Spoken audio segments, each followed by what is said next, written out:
Okay, everyone. So today I just want to give some advice when it comes to product photography because I've seen a lot of people's product photography, and I've got to say, there's some things that you guys could improve in. Now, some of you might be saying, hey, I'm just a wedding photographer or I do portraits. I'm never going to do product photography.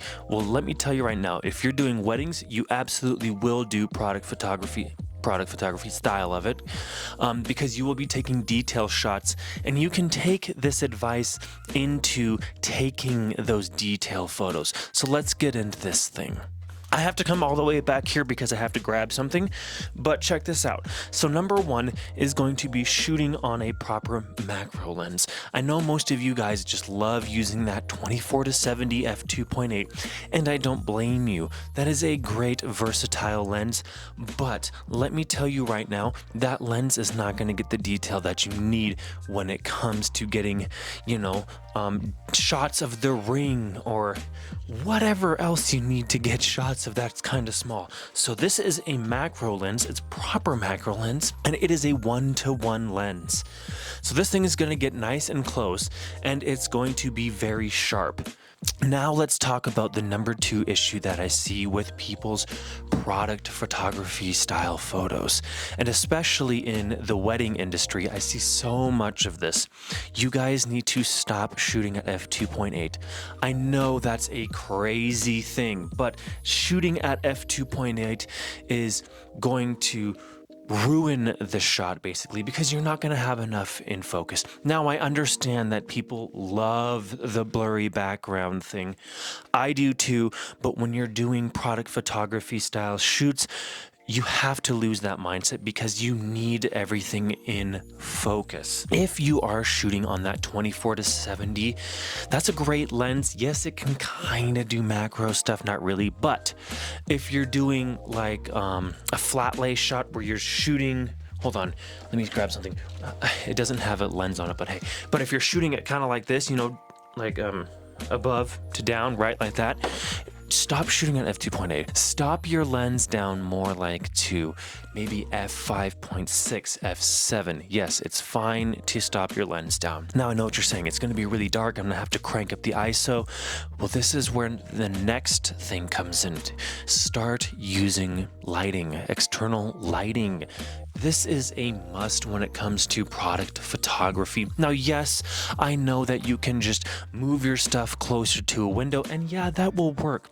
But there is going to come a time where you just need more light, and strobes are going to be the best way to get more light onto your subject. Now, personally, I wouldn't recommend shooting a strobe less than about 200 watts, but for me, I personally shoot, my lowest powered strobe is going to be a 400 watt strobe, and my most powerful strobe is a 1200. So take that however you want. Listen, I don't know what that was supposed to mean and why I said it like that, but you do what you want with that information.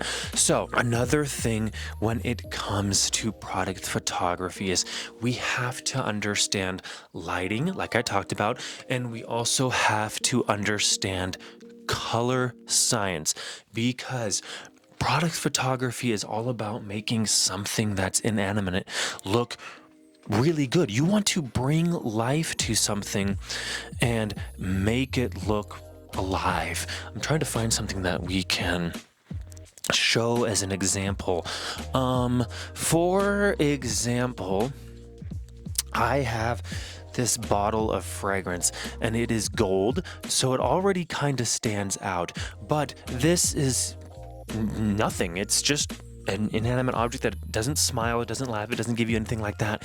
So we have to give it life with our lighting techniques, and I think one of the most important things is color. So understanding color science to make something come alive is super important. For example, if I'm shooting this gold bottle, I'm probably going to use a lot of other golds, or I'm going to maybe even mix in a little bit of blues, but for the most part, I'm probably just going to shoot this on a gold background. So anyways, so there's some advice when it comes to product photography.